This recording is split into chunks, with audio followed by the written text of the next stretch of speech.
Moshe Dayan was an Israeli military leader and politician. He was the second child born on the first kibbutz, but he moved with his family in 1921, and he grew up on a moshav. As commander of the Jerusalem front in the 1948 Arab-Israeli War, chief of staff of the Israel Defense Forces during the 1956 Suez Crisis, but mainly as defense minister during the Six-Day War in 1967, he became to the world a fighting symbol of the new state of Israel. After being blamed for the army's lack of preparation before the outbreak of the 1973 Yom Kippur War, and for his failure of nerve during the war, he left the military and joined politics. As foreign minister, Dayan played an important part in negotiating the peace treaty between Egypt and Israel. Early life. Moshe Dayan was born on 20 May 1915 on Kibbutz Degania Alof, near the Sea of Galilee in what was then Ottoman Syria or Palestine, within the Ottoman Empire. Dayan's parents, Shmuel and Devorah Dayan, were Jewish immigrants from Ukraine.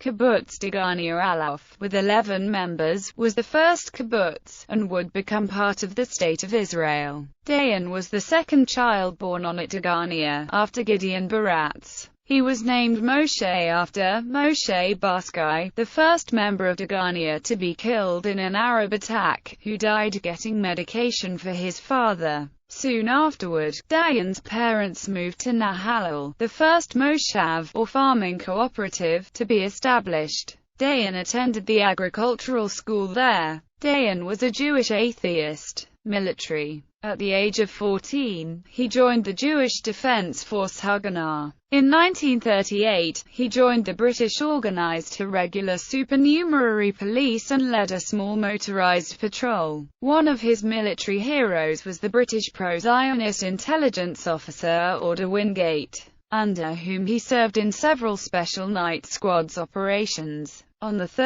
October 1939, he was the commanding instructor for Haganah leaders' courses held at Yavniel when two British Palestine police officers discovered a quantity of illegal rifles. Haganah HQ ordered the camp evacuated, leading a group of 43 men through Wadi Beira. Early the following morning, 12 to 15 Arab members of the Transjordan Frontier Force arrested him. Questions were asked about how such a large force was arrested by a much smaller one. Moshe Carmel, the group's deputy commander, was also critical of Dayan's willingness to talk to his interrogators in Acre prison. On 30 October 1939, most of the group were sentenced to 10 years in prison. 7 months later, Dayan was replaced as the prisoner's representative after it was discovered that moves were being made to get to him an individual pardon. On 16 February 1941, after Chaim Weizmann's intervention in London, they were all released.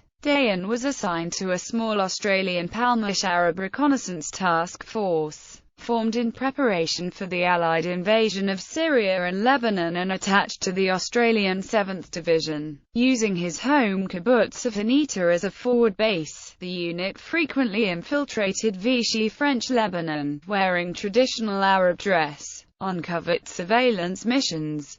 Patch. On 7 June 1941, the night before the invasion of the Syria-Lebanon campaign, Dayan's unit crossed the border and secured 2 bridges over the Litani River. When they were not relieved as expected, at 400 on 8 June, the unit perceived that it was exposed to possible attack and, on its own initiative, assaulted a nearby Vichy police station, capturing it. A few hours later, as Dayan was on the roof of the building using binoculars to scan Vichy French positions on the other side of the river, the binoculars were struck by a French rifle bullet fired by a sniper from several hundred yards away, propelling metal and glass fragments into his left eye and causing severe damage. Dayan lost the eye. In addition, the damage to the extraocular muscles was such that Dayan could not be fitted with a glass eye, and he was compelled to adopt the black eye patch that became his trademark. In the years immediately following, the disability caused him some psychological pain. Dayan wrote in his autobiography, I reflected with considerable misgivings on my future as a cripple without a skill, trade, or profession to provide for my family. He added that he was ready to make any effort and stand any suffering, if only I could get rid of my black eye patch. The attention it drew was intolerable to me.